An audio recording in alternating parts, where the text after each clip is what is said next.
Sud Radio. Ça va mieux en le disant.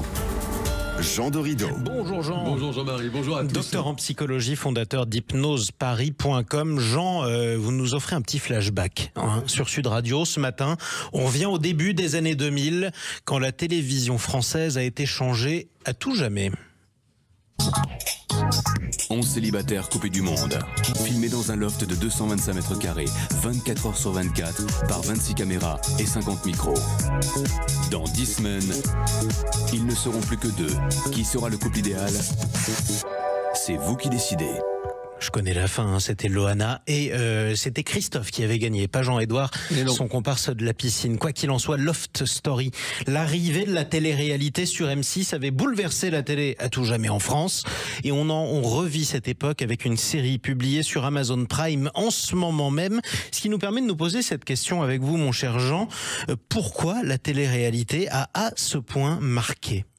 Ce qui marque l'époque au moment de sa sortie en 2001, c'est d'abord l'incroyable succès de ce programme. Un peu plus de 7 millions au début, au tout premier épisode, près de 12 millions de téléspectateurs le jour de la finale. C'est comparable au plus gros score des plus gros matchs de football. Et ce succès s'explique notamment par 3 ingrédients. D'abord, ce lancement que vous venez d'entendre active la curiosité.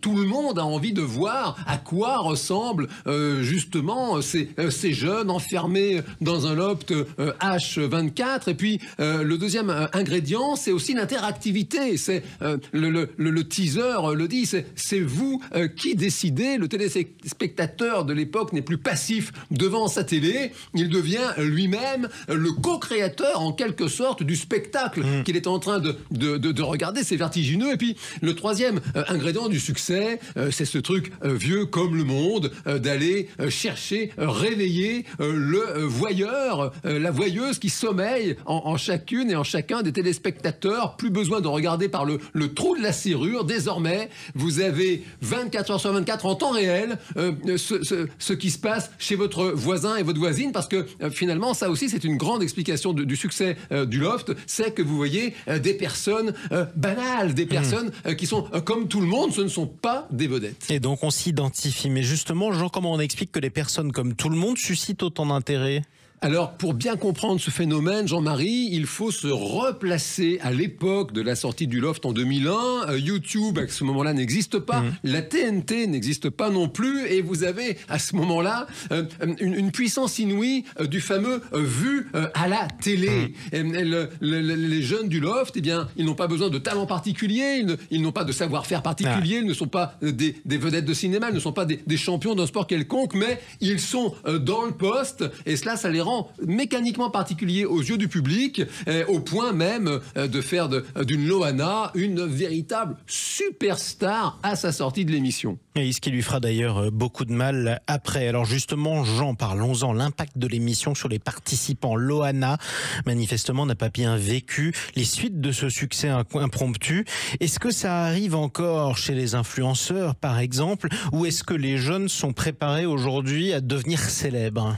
Alors, c'est une très bonne question que vous posez, Jean-Marie. En réalité, ce qui est compliqué psychologiquement, c'est le succès qui arrive du jour au lendemain. Le cerveau, il fonctionne par continuum. Il a beaucoup de mal, si vous voulez, avec les changements du tout au tout.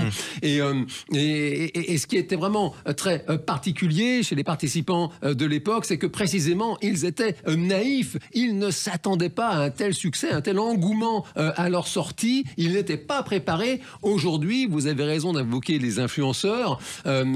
C'est très différent parce qu'ils connaissent ces mécaniques.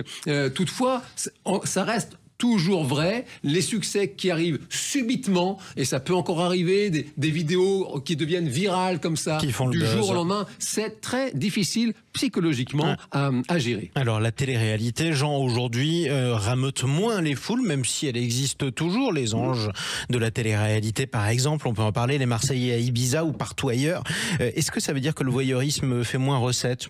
Alors c'est une bonne question aussi. Alors il semblerait que le voyeurisme fasse toujours des recettes plein pot, il se porte à merveille. On peut d'ailleurs envisager que le voyeurisme avec le narcissisme, finalement, ce sont les deux jambes qui expliquent le succès inouï d'une application comme Instagram, par exemple. Ce qui se fatigue, en revanche, ça c'est très triste pour les amateurs de petit écran, comme on disait à l'époque, c'est le format télé qui lui a besoin d'être renouvelé parce que précisément le public s'habitue et il lui en faut toujours plus de sensationnel, plus d'intime, plus.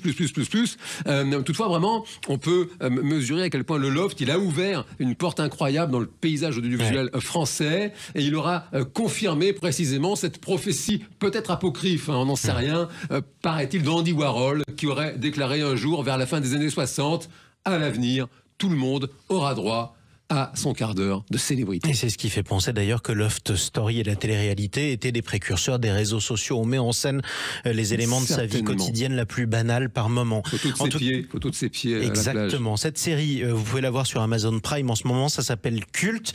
Et c'est un petit bijou de série, d'ailleurs, il faut le dire, en ce moment, en 6 épisodes. Merci Jean Dorido. Je rappelle votre livre, Le bonheur est une science exacte, publié chez Larousse. Bon, même le bonheur caché. Hein. Tous les bonheurs sont bons, et le bonheur est la seule chose qui se double quand on la partage.